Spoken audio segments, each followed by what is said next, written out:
ሰላም ተኸታተልቲ ናይ ማኪ ሚድያ ከመይ ኣለኹም? ኣነ ድሓንየ እግዚአብሔር ይመስገን። ንስኻትኩም እውን ኣብ ዘለኹምዎ ሰላም ክትኾኑ ትምኒተዩ። እሞ ናይ ማኪ ሚድያ ተኸታተልቲ ንለማዓንቲ ሕፅር ዝበለትን ኣዝያ ዝመሰጠትኒ ንዓኹም እውን መምሐሪት ትኾነኩም እያ ዝበልክዋ ዛንታ ናባኹም ሒዘያ ቀሪበለኹ። ግና ቅድሚ ናፍቲ ዛንታ ምባለይ ላይክ ብምግባር ነቲ ዛንታ ጀምርዎ። ላይክኹም ይወሓሓደሎ። ላይክ ብምግባር ድማ ንዓይ ነዚ ስራሕ ንክቕፅሎ ኣተባብዑኒ። ናፍቲ ዛንታ ከብለኩም ሰናይ ምክትታል።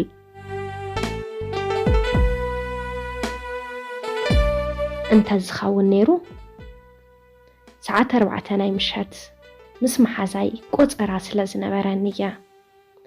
ኣብቲ ሆቴል ኮፍ ኢለ ኣብ ሞባይለይ ተተኺለ ሓንሳብ ጌም ሓንሳብ ስእሊ እንዳኸፈትኩ መሓዛይ ክሳብ ትመፅእ ዝፅበ ዝነበርኩ።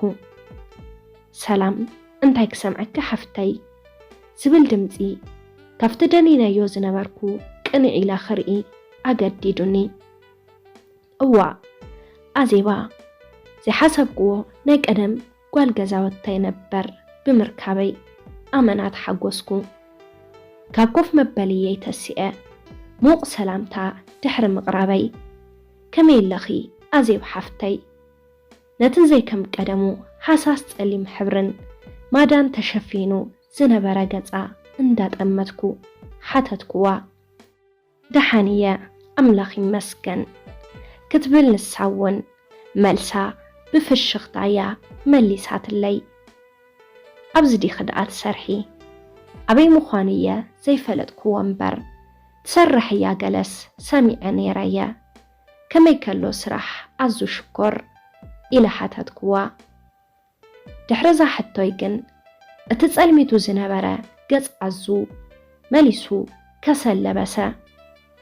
ኣመና ሰንቢደ ገጻ ክቀያየር ርአዮ። እንታይ ከም ዝኾነት ግን ኣይተረድአንን። ገጻ ግን ኩሪ ዝበለ ይመስል። ኣብ ሆቴል ከም ዝሰርሕ ከዓ እምበር ነጊሮምኽዮም ኣዊለ ቆልዓ ከም ዘምጻኹን ካብ ኣዜብ ናብታ ስዲ ከም ዝተቐየረ ሹመይንከ ነጊሮም ኽዶ በለትኒ ጽውጊላ። ዘይተጸበኽዎ ግብረ መልሲ ብምንባሩ ከይሰንበድኮ ይተረፍኩን። ቁሩ ጸኒሐ ግን እንታይ ደኣ ከምኡ ትብሊ ኣንተ ኣዙ ኩሉ ስራሕ እኮ ናቱ ክብረ ኣለዎ። ቆልዓ ምውላድ ከዓ እኮ ጸጋዩ። ክንደይ ሰብ ድዮም ውላድ ሲኢኖም ፍቐዶ ሕክምናታትን ማጨለትን ኮለል ዝብሉ ኣጆኺ ከምኦይ ትበሊ። ሰብ ደኣ እንታይ ከዘይብል ሰብ ከይብለኒ ኢልካ ምንባር ስለ ዘይትገድፍ እዩ እምበር በልክዋ እንዳተሰከፍኩ። ንሳ ግን ዋላ ሕዚ ዝዝሓለት ኣይትመስልን። ኣብዚ ትሰርሕ ምዃንኪ ኣይፈለጥኩን፣ ትሰርሕ ምንባርክ ግን ይፈልጥ እየ ነይረ ስለ ዝበልክዋ ኣመና ዝሓረቐት ትመስል። ኦይ እቶም ውላድ ደልዮም ኮለል ዝብሉ ደኣ በቲ ንቡር ዝተመርዐውን ድዮም። ነዘን ብኣመፅ ወይ እውን ህይወት ሸጊራትና ሓለኽለኽ ክንብል ተዓዚቦም ዝሕግዙ መሲሎም ቀሪቦም ከብቁዑ ደሓር መርወይ ስምዒቶም ገይሮሙኻ ብዝኸዱ ሰባት ዝወለድና ግን መፀዊዒና ኣብዚ ሕብረተሰብ ካብ ሰብ ናብ እንስሳ እዩ ዝቕየር። ዝገርመክ ግን ስለምንታዮም ሰባት ቅድሚ ምፍራዶም ዋላ ንደቃይቕ ነብሶም ኣብ ቦታና እትዮም ክርእዋ ዘይፍትኑ እምበር እንተዝኸውን ደኣ ነይሩ ኩሉ ከም ምርጫኻ እወ ከምኡንታኻ እንተዝኸውን ነይሩ ደኣ። ወትሩ ምስቲ ፎቶም ምንባር እንታይ በሃላይ ኩሉ እትደልዮ ብዘይ ሽግር ትረኽቦ። ውሽጣዊ ሰላም እትኳ ትበህጎ።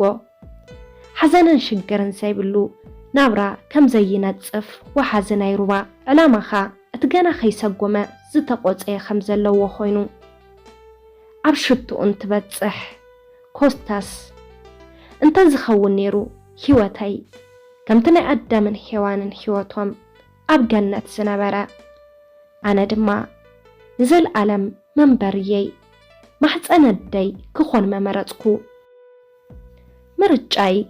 مرجاي كم جالك أيرة كابو مزوات دما كابتي أصحاتياني عالم كم مكلا خالي نخو خونني موق حوفا الدي ممرتكو كاب حوفا موراد مديبة قعزوي نابت بتسفا زد أمتو مزعي انت زخون أعداو الدي مدلخو وترو أب قعزوي كاب زقات أموني مسانا خلات كالعلان مأنتي علامة واقعة عوت أبستقونات أفكلو أسنان الدي مرعي ممرتكو بحقوس فقد كتبلاني أو مس حلال ولادي تاي مدلخو خنبر نزل علم مستاقوا كم تصحين حاد اعتنياتات صادقان ندخاتات هافتامن كيف ليت بفقرة برحان زل علم تابرح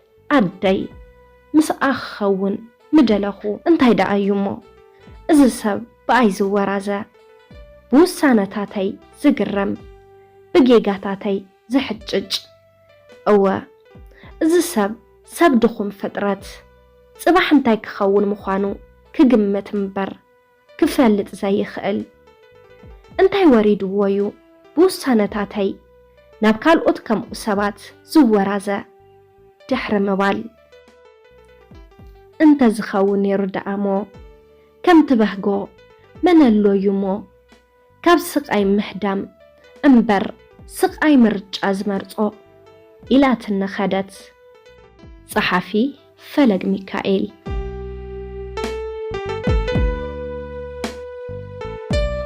سلام نايماكي ميديا تخطاتلتي نلما أنتي حزالكم قريبا زنباركو نازي مسل نيرو ناس channel حدشتين دحر حاليكم سابسكرايب بمقوار نتانا دول ملكت بمنكا ناي channelنا تخطاتلتي كتخون نلابو أبزناي لما أنت زانتا أمنا تمسيتكمولون فاتيخموون كم زنباركم تسفاي قبر أمو نايماكي ميديا تخطاتلتي نلما أنتي حزالكم قريبا زنباركو نازي مسل نيرو بقصالي بخالي زانتا كساب نرخب سسنايو نخلاتنا لايك شير سابسكرايب أي ترسعوه تشاو